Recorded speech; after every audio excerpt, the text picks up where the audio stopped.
Es un placer, queridos hermanos, volvernos a encontrar y continuar en nuestro estudio de la Biblia, y en esta ocasión utilizando como ayuda el libro Testimonio Completo.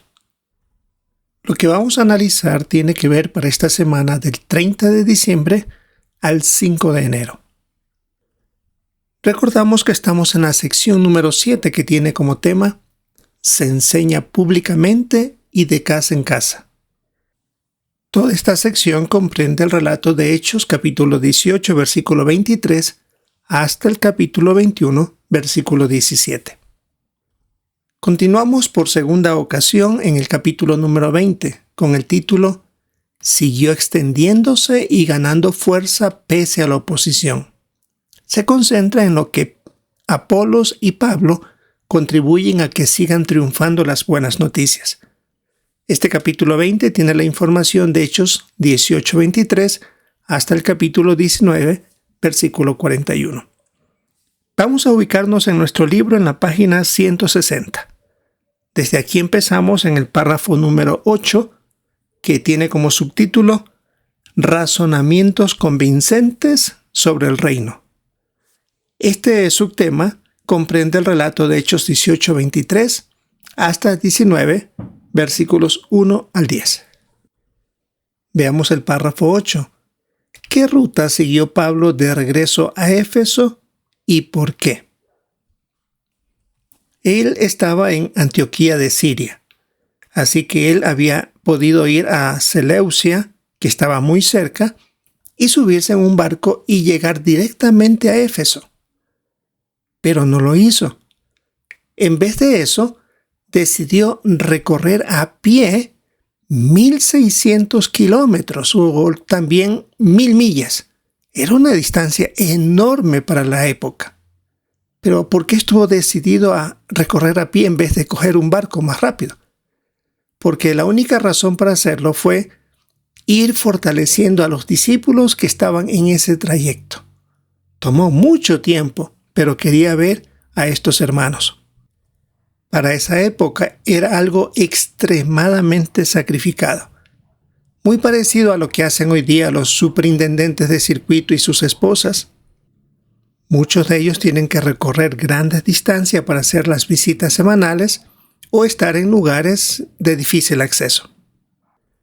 Ahora, en una de las notas, nos manda a revisar el recuadro que tenemos en la página 161, donde dice Éfeso, capital de Asia.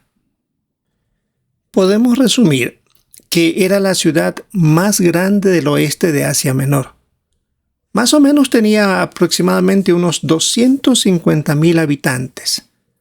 Era una ciudad muy rica gracias al comercio y la religión. Tenía un puerto marítimo y muchas rutas comerciales pasaban por ese puerto, así por eso lo hacía muy importante.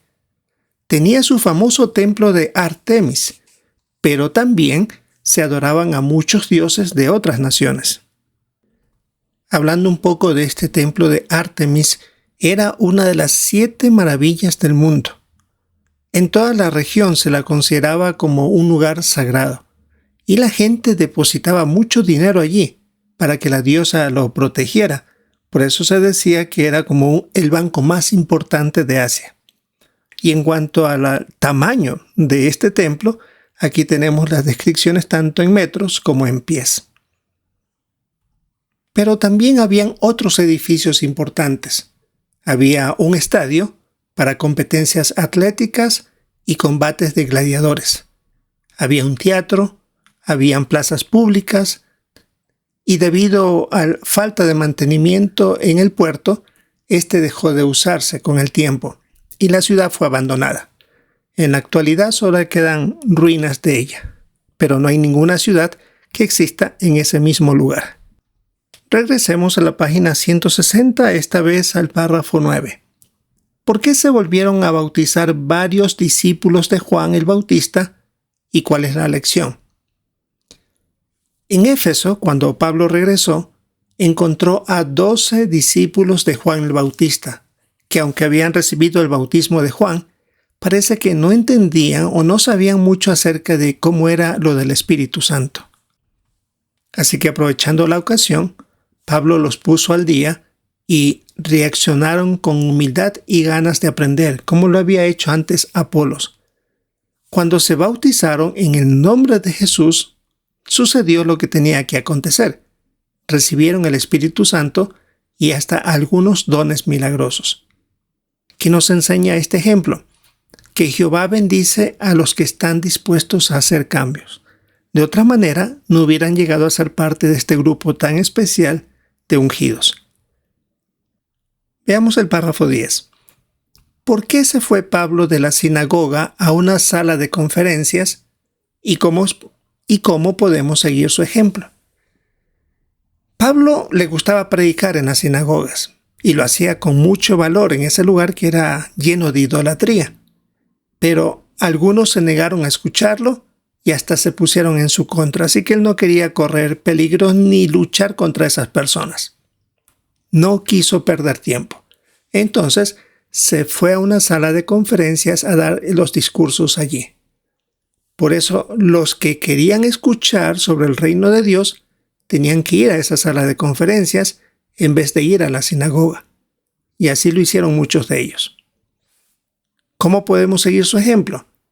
Cuando hoy día, mientras predicamos, vemos que alguien no quiere escuchar, entonces damos por terminada la conversación de una manera amable, pero firme, y mejor atendemos a las personas sinceras que desean aprender del mensaje. Ahora en la página 161, la parte A de los párrafos 11 y 12, ¿cómo demostró Pablo que era trabajador y adaptable?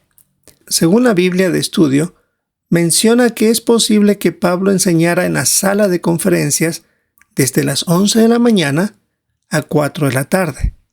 Ya nos podemos imaginar el calor que había en esos momentos. Pero Pablo se dio cuenta que eran las horas más tranquilas porque eso daba la oportunidad para que escucharan los que en ese momento paraban de trabajar para comer y descansar por el calor que había en esos momentos. Durante 2 años lo hizo. Según los cálculos que se ponen aquí, eso significa que en ese lapso de 2 años, él predicó 3,000 horas. Dedicó esa cantidad de tiempo a la enseñanza. Y en la nota que tenemos en este párrafo 11 menciona que también Pablo escribió su primera carta a los Corintios mientras estuvo en Éfeso. Es decir, pasaba muy pero muy ocupado. Veamos la parte B. ¿Cómo demostramos los testigos de Jehová que también somos trabajadores y adaptables? Porque al igual que Pablo, procuramos predicar en los hogares y horarios en los que haya más gente. Por eso es que se procura dar testimonio en las calles, en las zonas comerciales o en lugares muy transitados. Predicamos por teléfono o por carta para llegar a personas que personalmente no podemos encontrarlas. Y en esta imagen se representa a una hermana que está haciendo lo que se ha indicado, predicar por teléfono. Una clara demostración que tratamos de hablar con las personas donde quiera que estén. Esto es lo que teníamos que revisar, hermanos, para esta ocasión en nuestro estudio bíblico de congregación. Esto es lo que corresponde para la semana del 30 de diciembre al 5 de enero. Queremos participar con nuestros comentarios en la reunión de entre semana. Siempre prestar atención a lo de nuestros hermanos también, porque de ahí vamos a sacar algunos puntos excelentes que nos ayudan a entender mejor el estudio bíblico de congregación. Esperamos disfrutar entonces de la reunión y, si es la voluntad de Jehová, encontrarnos en una próxima oportunidad.